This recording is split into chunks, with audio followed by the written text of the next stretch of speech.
Hi everyone, this is Cody. And I'm Joel. We're going to be replacing the alternator in this ML350. Now this will apply on any M112 or M113 engine in a Mercedes. It's going to be basically the same, but for this we'll be doing on this W163 that you see here.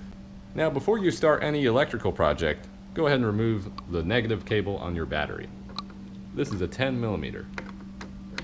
If we go under the hood of this ML, we can see there's a socket down there. Now this is a 17mm and it's just under that pulley down there, and you want to turn this counterclockwise to go ahead and take the belt off. Once you do that, it moves the pulley and then you can slip the belt off.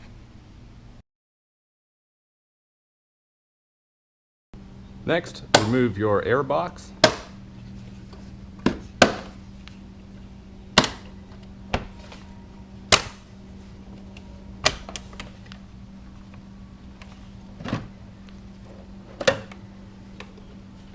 This will make it much easier for getting down to the alternator.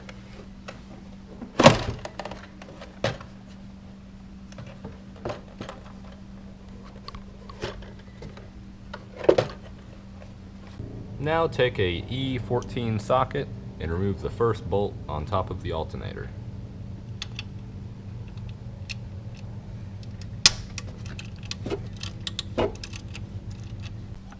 Next, go ahead and remove another E14 bolt on the bottom of the alternator.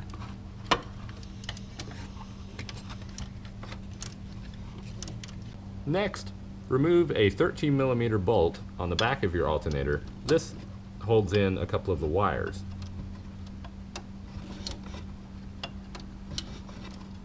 Now take a screwdriver or a pry bar and pry out the old alternator. Now if you're wondering why we're replacing a brand new alternator, well, auto parts stores suck. Now that the alternator's out, you can remove this one wire for a sensor on the back, and now you just do everything in reverse. One final step: if you plan on driving your car in the morning, reconnect your battery. You'll thank me later. If you enjoyed this video or found it helpful, please give it a thumbs up. And as always, I will see you all in the next video.